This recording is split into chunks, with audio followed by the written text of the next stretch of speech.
Hello! Welcome back sa ating YouTube channel. Sa mga bago nating subscribers, welcome sa ating channel. At sa mga bagong viewers ng ating YouTube channel na hindi pa nakasubscribe, please subscribe at pakihit na rin ang notification bell para maging updated kayo sa mga susunod na i-upload nating mga video. Salamat!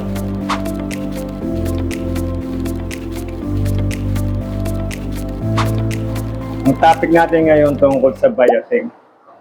Ito yung tinatawag na biasing section. Bago biasing section, nanggaling muna yan dito sa tinatawag na bus amplifier.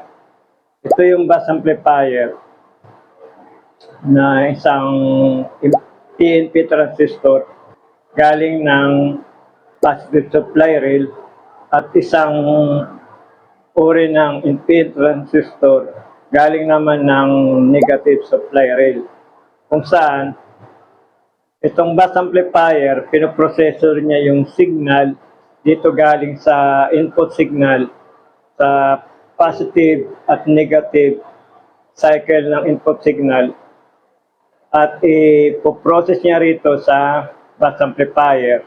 At ang magiging trabaho naman itong bus amplifier ay bilang current amplifier, kung saan ibabias naman ng bias section yung driver transistor para dito sa output power transistor. Paano ba gumagana ang biasing? Paano tatrabaho ang biasing? Una, resistor 2.7K. Yung pangalawa, 1.2K. Yung gitna, ito yung magsisilbing operating point niya. Yung para sa transistor multiplier. Kung saan ito yung collector, pumunta rito sa isang pan ng 2.7K. Yung emitter naman, pumunta sa isang pan din ng 1.2K. Talibo na yung biasing section natin. 2.7K at saka 1.2K. Yung gitna, yung para sa base ng transistor multiplier natin, yun ang magiging operating point niya. Kung saan itong 2.7K, yung sampa niya, pumunta to ng driver transistor.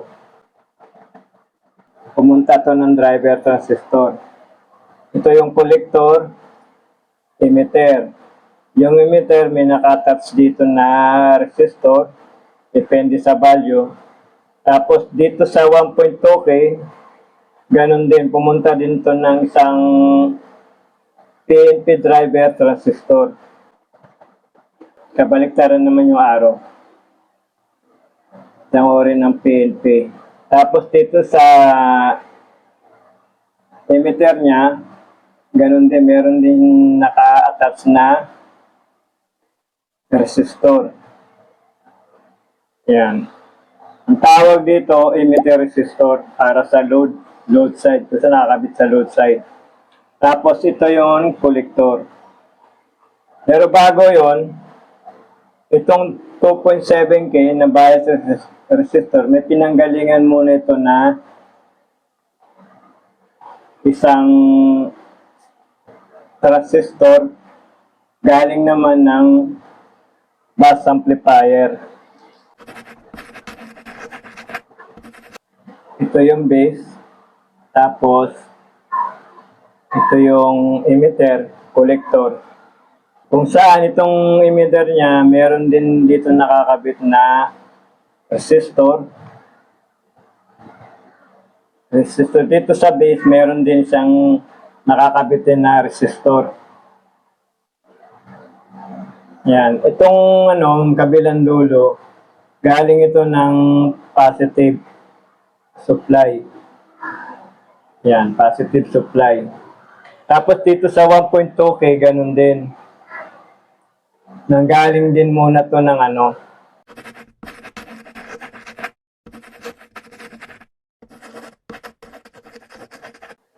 collector nanggaling ito sa PNP transistor.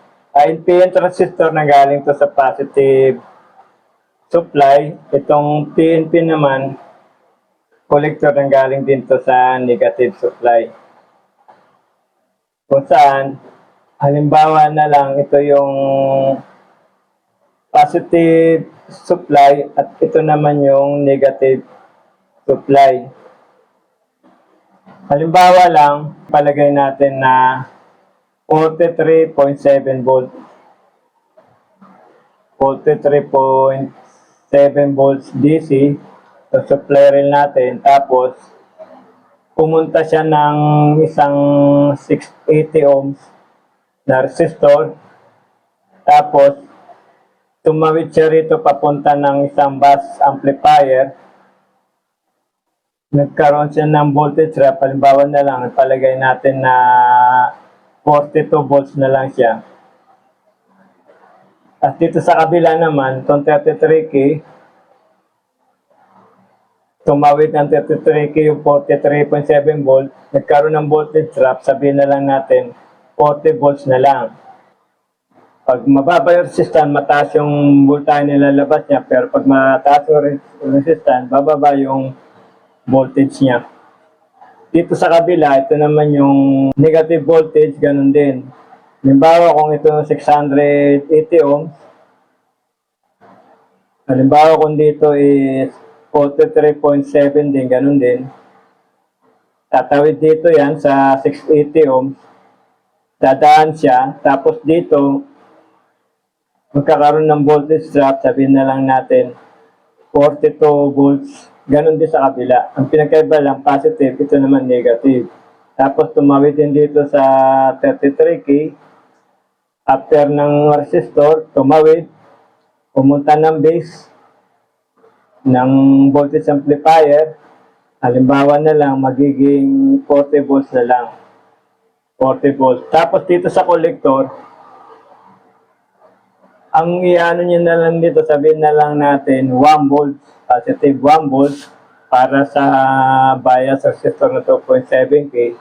At dito naman sa negative voltage, meron naman siyang negative 1 volts para dito sa 1.2K. Yung dalawang bias resistor na to, yung 2.7K na 1 volt, iyon yung magiging base input ng ating NPN transistor, yung driver transistor. Halimbawa, yung driver transistor na to, ipagpalagay natin na ang value is C2073. Isang uri ng PNP, complementary ng isang uri ng NPN, complementary ng PNP.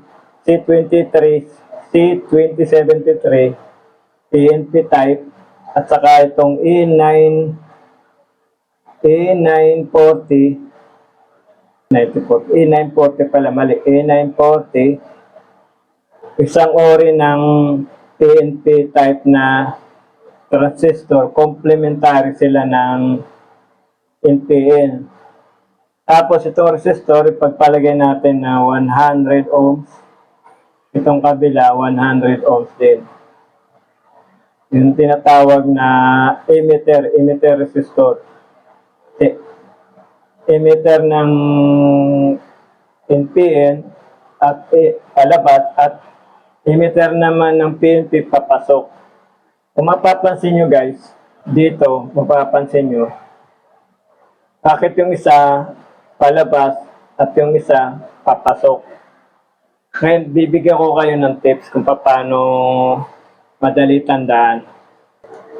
Halimbawa, kung ito yung transistor, pagpalagay na natin na halimbawa, kung ito yung transistor, kung mapapansin nyo yung arrow palabas. Yan, palabas na siya. Para madali matandaan, kung NPN o PNP, ganito lang siya.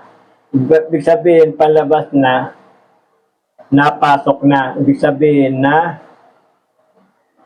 pasok na. Ibig sabihin, negative, positive, negative, na pasok na, palabas na. Sa PNP naman, ganito naman magano niya, papasok pa lang yung arrow.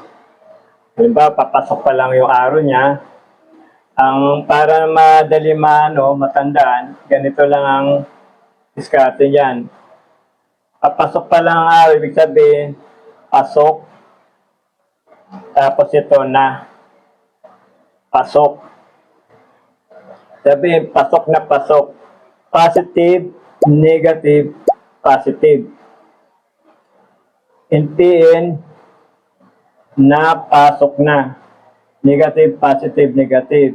PNP, pasok na pasok. Sabi yung arrow, papasok pa lang. Positive, negative, positive. Kaya bakit natin tinatopic to, guys? Kasi itong NPN na to, sa isang design na post-pole circuit amplifier, yung NPN na to, siya yung magsisilbing current source para sa ating load. Ibig sabihin, ipupush niya yung current papunta sa ating load. At saka ito namang emitter polar na to, siya naman yung hihila, pull. Ihilaan niya naman yung parang ganito siya. Halimbawa guys, ito yung NPN transistor. Yan, NPN transistor. Tapos may nakakabit sa kanyang resistor bilang emitter.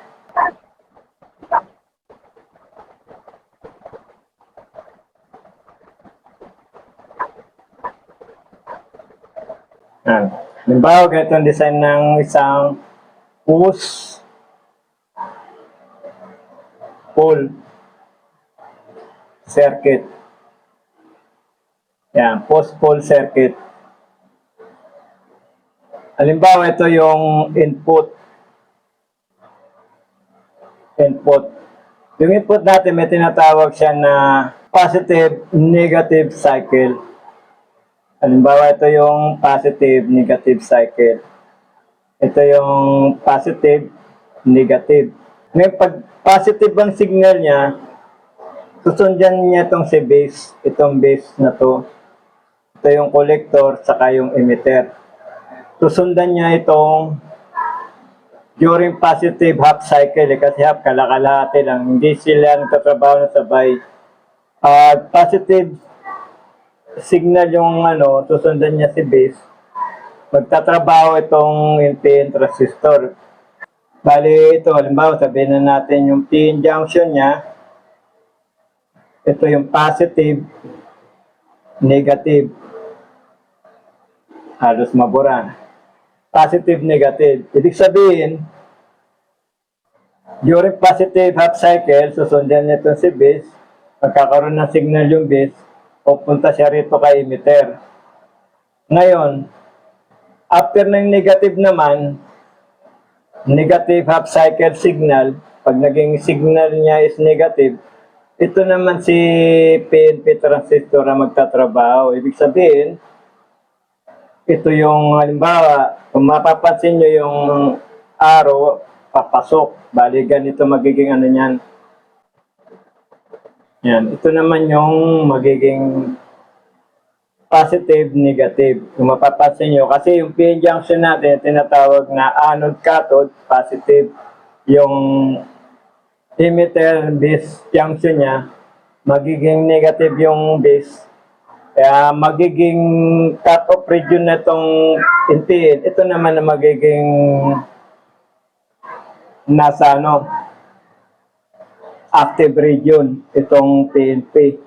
Kumbaga, parang nag-anuan sila. Kasi itong NPN, siya yung magsisilbing high current, high power sa ating load speaker. Siya yung magsisilbing ipupus niya yung current, parang magiging siya, ganyan siya. Ipupus niya yung current. Itong emitter polar naman, ipupul niya, hihilahin niya naman yung current papunta rito sa ganyan. Kaya tinawag na siya push-pull para sa output stage. Ngayon guys, balik tayo.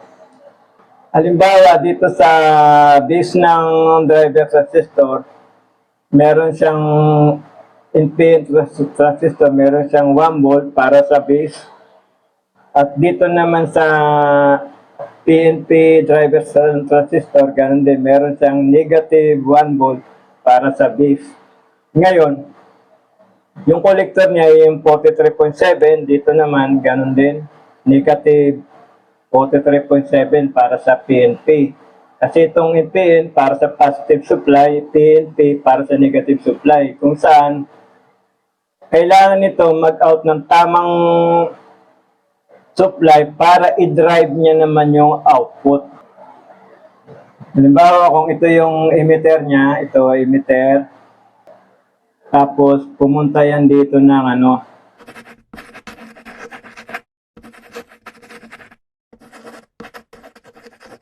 halimbawa guys, kung ito yung output transistor, power transistor, maglalabas yan dapat dito ng 0.5 volts. Dahil sa bias ng resistor, ito yung dapat na i-out niya. Ngayon, pag mataas ang base voltage nito, tataas din yung collector current. Kasi kailangan nasa tamang BBE, ibig sabihin na base emitter voltage, para maging tama din yung collector current niya. Dito sa negative, ganun din. Itong emitter pumunta dito yan na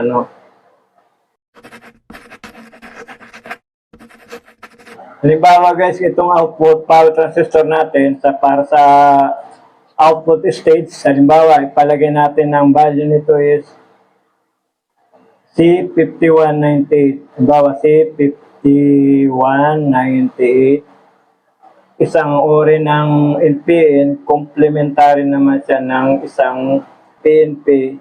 Pagpalagay natin value naman niya is A91041. Yan. Kung saan itong emitter, meron yan dito, halimbawa nakakabit na resistor, 0.25 ata yun. 5 watts naman siya, yung malalaki na. Tapos ito yung center. Tapos ganun din dito sa PNP, meron din sa kanya nakakabit na 5 watts. 0.25 watts, ohms na 5 watts. Kung saan ito, nakakabit na to sa relay para sa speaker protection natin. O i-short na natin, shortcut na natin, palagay na natin na speaker. Yan, palagay natin na siya na speaker. Yan. Output stage power transistor, ito siya, yung collector, dito pumunta sa supply rail ng positive supply. PNP pumunta sa negative supply rail ng collector. Collector niya pumunta sa negative supply rail. Kung saan, itong emitter niya, may nakatas ng dalawang resistor sa NPN, PNP. Ito ay magsisilbing output resistor emitter para dito sa load. Kagaya ng pinaliwanag ko kanina, kailangan ito pag nagkaroon na kasi ito i-drive lang to eh. Ganun yung sa push pull, ito ipupush niya yung current para sa load. Ito namang PNP, ipupull niya yung current from the load. Ganun trabaho ng push-pull circuit. Yung iba yan dalawa yung output niya, yung power transistor, pwede naman na kasi nakaseries lang naman yun. Halimbawa, pwede mo pa naman dagdagan yan. Ginawa ko lang dalawa kasi nakaseries lang naman yan. Emitter to emitter, collector to collector, base to base. Ganun lang naman yan. Maano na lang, tingnan nyo na lang sa diagram natin. Tapos guys, halimbawa lang, ito tips na rin to. Pag nagtutroubleshoot na kayo ng mga power amp, mapapansin nyo ito, madalas nasisira. Madalas nasisira to. Ngayon, nagpalit kayo ng bagong transistor. Ang mapapansin nyo, bakit nagpalit lang kayo? Umiinit na siya. Hindi niyo na yung iba, sabi nga, andali umiinit. Nagpalit lang ng bagong transistor. Ipagpalagay natin na nagpalit ka ng bago, same value pa rin pero minute. Kasi pag mali yung mo, halimbawa, Halimbawa, mali yung base emitter voltage. Pagpalagay natin dito, nakalagay 0.5 volts. Pero minsan naman dito, nasusukat ko 0.3 sa base emitter ng output transistor. Pero okay na rin yung 0.5, okay na rin yun. Huwag lang mataas kasi pag tumaas itong tumaas yung base current ng isang transistor, NPN man o PNP, ganun din tataas din yung collector current. Yun dahil para uminit yung transistor. At ang pangalawa, yung tinatawag na beta. Tinatawag na beta. Yan. Beta kasi ito yung tinatawag na current amplification factor. Yan. O kaya tinatawag na stability factor. Yan. Kailangan, yung beta kasi ibig sabihin, yung ratio ng collector current nakadepende sa ratio ng base current. Kung mataas yung base current mo, tataas din yung collector current. Kaya ang formula dyan, halimbawa kung ito yung transistor, halimbawa ito yung base collector emitter. Halimbawa kung ito yung collector current, ito yung emitter current, ito yung base current. Collector current is equal to beta times base current. Yan. Kailangan tamang base current lang para tama din yung collector current. Yung beta saka yung base current, makikita mo to sa datasheet ng transistor. Titingnan mo na lang yung value. Kung ilan yung kailangan base current niya at kung ilan yung beta. Yun na magsisilbing collector current niya. Kaya kahit nagpalit ka ng bagong transistor, kung mali naman yung beta, kung mali naman yung base emitter voltage mo, tataas talaga yung collector current mo. Isa yun sa mga tips dito sa base ng driver transistor natin, 1 volts. Bakit 1 volts? Kasi ito yung galing ng voltage amplifier kung saan ang ina-amplify nito current Tinatawag sa current amplifier. Kung mapapansin yung 43.7 volts, tumana 680 ohms, nag-drop siya, nagkaroon ng voltage drop, naging 42. Sa 33K, nagkaroon ng voltage drop, naging 40 volts. Tapos yung collector niya, medyo nag-out yan ng 1 volt. Dito sa PNP, NPN, kasi baliktad na to Susundan lang natin yung arrow Kumbaga, pumasok dito, yung emitter base junction, sinundan lang ng emitter yung base, para nag-stack up lang siya, hindi niya na kinusendera yung base. Kasi sa theory, kailangan yung base niya, maliit lang na voltage para mag-conduct yung transistor. Pero dito kasi, yung tinatrabaho niya current, kaya ganyan yung design niya. Tapos dito, kailangan niya lang dito 1 volt at saka sa PNP output, negative 1 volt.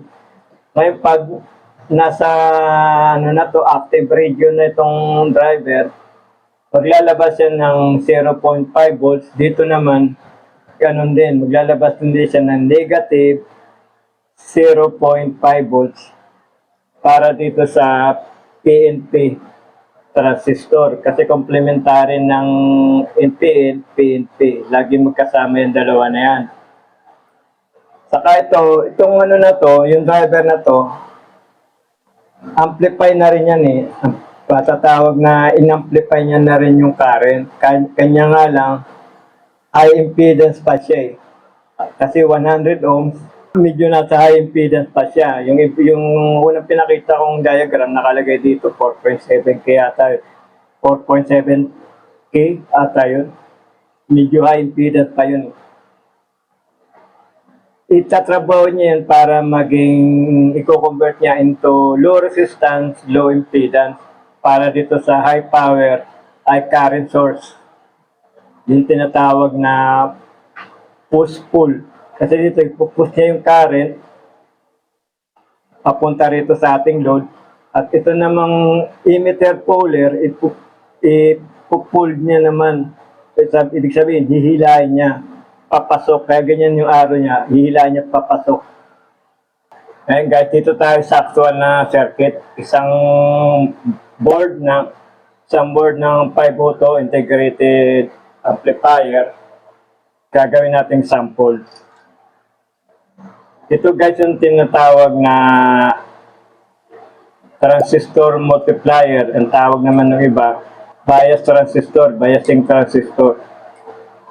Kung mapapansin nyo, naka-heatsink siya kasi ito, ang kinokontrol niya kasi current. Bagaman maliit siya, pero kaya yung kontrolin yung mataas na current. Ang value niya nasa, alam ko 90-14. Yung iba naman ang ginagamit ito, 5551. Isang uri ng NPN. Kaya ginagamit nila NPN kasi mas madali mag-switch kumpara sa PNP.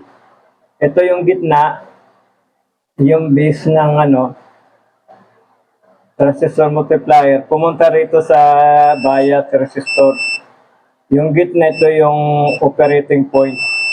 Tapos itong collector, pumunta rito sa base ng NPN transistor, yung driver na 20C2073. Tapos itong emitter naman, magsisilbing para sa negative supply, pumunta naman yan dito sa PNP, sa base, yan. Ito yung E940940 yung value. Isang PNP. Driver siya, guys. Driver ang nito, trabaho. Yung gitna, itong gitna ng isang NPN, ito yung sa positive supply. Galing ng positive supply, fuse. Tapos yung PNP, collector gitna, galing naman sa negative.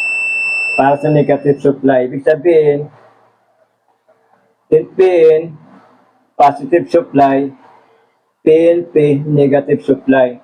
Tapos itong emitter, pag nag-conduct to, nasa active region, yung base emitter niya, siya naman yung magbibigay ng signal para dito sa base ng power transistor. Ito yung base niya, collector, ito yung collector, at saka ito yung emitter. Nagsisilbing output para sa load, ito yung emitter. Saan itong emitter, nakano naman siya dito sa resistor. Yan. Ito, ganun din. Itong dalawa, ganun din. May mapinuntahan din yung resistor. Yan.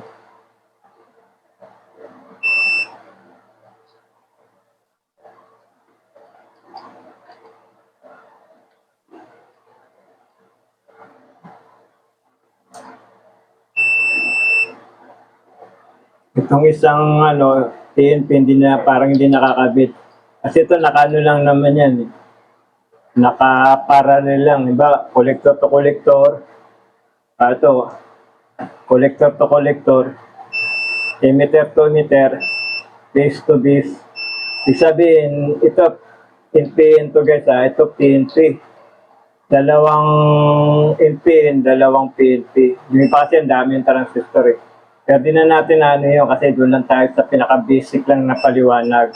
Kaya ito base to base, naka-parallel, collector to collector. So wala talaga di siya pumapalo. Ibig sabihin, hindi gano'ng nakahinang to. Kaya sa troubleshooting, malaga na dino-double check nyo rin. Yan. Yung collector niya hindi pumalo. Kaya dapat ito, papalo yan dito sa resistor. Pumalo sa resistor.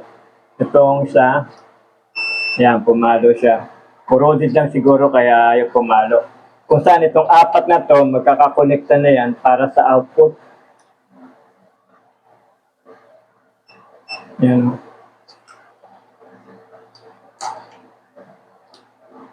Para sa output na. Tapos susunod guys, ito alam mo ito kasi sa diagram, wala na to eh. Wala na tong transistor na to. Ito yung sa DC offset. Pumunta na rito sa pumunta dito sa relay. Kasi itong ano na to, driver ng relay. Tapos yung ito, pumunta rito sa offset circuit. Yung base kasi nito nanggaling dito sa sa mapapansin niyo yung base galing dito sa mga resistor na to. Yung gitna guys, ito, yung gitna base, yung gitna yan, tinutumbo ko, di ko alam kung nakikita nyo. Yung gitna yan yung base, nanggaling na dito yan.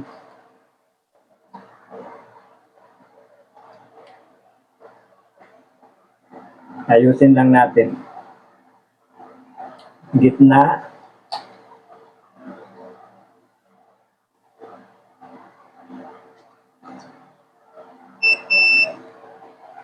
Sa susunod guys, paliliwanag na lang natin itong isang transistor na to, nakatagilid. Wala sa diagram to eh, kasi iba ng ano nito eh. Galing siya ng speaker. Para kung nagkaroon ng DC yung speaker natin, ito yung para sa safety niya. Sa DC offset, ito yung magtatrabaho, pumunta rito sa DC circuit niya. Sa may malapit sa mga driver ng relay. Papaliwanag natin sa susunod na natin na video. Yun lang guys. Sana may naintindihan kayo sa paliwanag natin. If natapos mo nang panoorin itong video, please consider liking this video and also subscribing to our YouTube channel para maging updated pa kayo sa mga susunod naming video. Malaking tulong ito para sa mga content creator na kagaya ko. Maraming salamat at see you sa susunod pa nating video.